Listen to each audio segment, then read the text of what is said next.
ஹாய்ங்க, எல்லாம் எப்படி இருக்கீங்க? நல்லா இருப்பீங்கன்னு நம்புகிறேன். இன்றைக்கி நம்ம மழை வந்து திரும்ப வர ஆரம்பிச்சிருச்சு. அப்போது கொஞ்சம் கோல்டு ஒரு மாதிரி கிளைமேட் மாறினா ஆகும்ல, அதனால் கோல்டு மாதிரி இருக்கனால கொள்ளு ரசம் வந்து வச்சுக்கலான்ட்டு அதுக்கு கொள்ளு பருப்பு வந்து செஞ்சிட்டோம். பருப்பு கடையில் உங்களுக்கு ஏற்கனவே நான் வந்து ரெசிபி போட்டிருக்கேன். இது கொள்ளு ரசம். அது கொள்ளு தண்ணியை வந்து நம்ம வேக வச்ச பருப்பு வந்து கொஞ்சம் வேக வச்சுட்டு அதில் வந்து ஒரு லெமன் சைஸ் புளி மட்டும் ஆட் பண்ணி ஊற வச்சுருக்கணும்.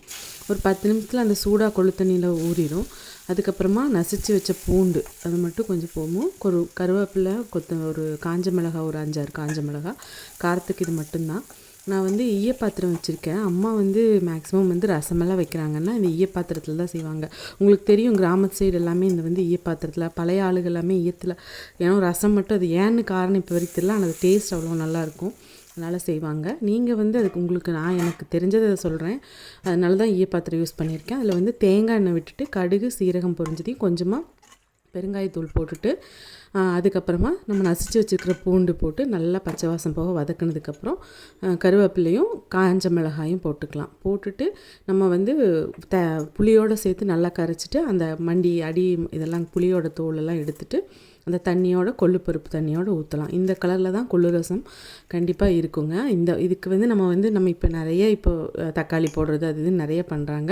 ஆனால் பாரம்பரிய முறையில் பண்ணிங்கன்னா இந்த மாதிரி தான் பாட்டியெல்லாம் வச்சு கொடுப்பாங்க. உங்களுக்கு பார்த்துறவங்க பழைய ஆளுகளுக்கு கண்டிப்பாக தெரிஞ்சிருக்கும். இதில் நம்ம சீரகத்தூள் மட்டும்தான் ஆட் பண்ணியிருக்கேன். 1 ஸ்பூன் சீரகத்தூளும் கல்லுப்பும் ஆட் பண்ணி கொதிக்க விட்டுக்கலாம்.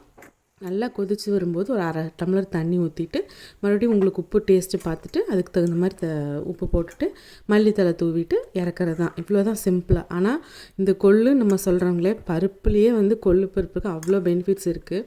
நிறைய இந்த வெயிட் லாஸ் பண்ணணும்னு நினைக்கிறவங்க, அந்த ஒரு மாதிரி டைட்டு ஒரு பாடி வந்து கொஞ்சம் லூஸாக இருக்குது, அது வந்து டைட் பண்ணணும்னு நினைக்கிறவங்களாம் இது சாப்பிட்ணுன்னு சொல்லுவாங்க. ஏன்னா இளைச்சவனுக்கு எள்ளு கொளுத்தவனுக்கு கொள்ளுன்னு நீங்கள் கேள்விப்பட்டிருப்பீங்க பழமொழி. அது வந்து என்னென்னா ரொம்ப உடம்பு குட்டியாக தேரவே இருக்கிறவங்களுக்கு எள்ளுருண்டை அந்த மாதிரி வெல்லமெல்லாம் போட்டு இடித்து கொடுப்பாங்க. உடம்பு வத்தணும்னு நினைக்கிறவங்க, ஊழச்சதையெல்லாம் போகணும்னு நினைக்கிறவங்களுக்கு கொள்ளு கொடுப்பாங்க. அதனால தான் அந்த இளைச்சவனுக்கு எள்ளு கொளுத்தவனுக்கு கொள்ளுன்னு சொல்லுவாங்க.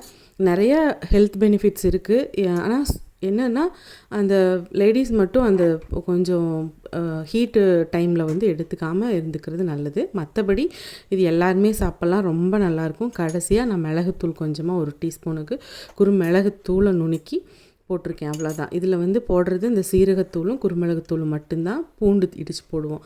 இது மட்டும்தாங்க பாரம்பரிய ரெசிபி. செஞ்சு பார்த்துட்டு எப்படி இருக்குன்னு சொல்லுங்கள். சுட சுட சாதத்தோட அப்பளம், சுட்ட அப்பளம், வடகம் அந்த மாதிரி வத்தல் ஏதாவது வச்சுட்டு சாப்பிட்டாலே சூப்பராக இருக்கும். சளி, இருமல், கொழுப்பு எல்லாத்தையுமே கரைக்குங்க. நம்ம ரெசிபி பிடிச்சிருந்தா லைக் பண்ணுங்கள், ஷேர் பண்ணுங்கள், கமெண்ட் பண்ணுங்கள், சப்ஸ்கிரைப் பண்ணிவிட்டு பாருங்கள்.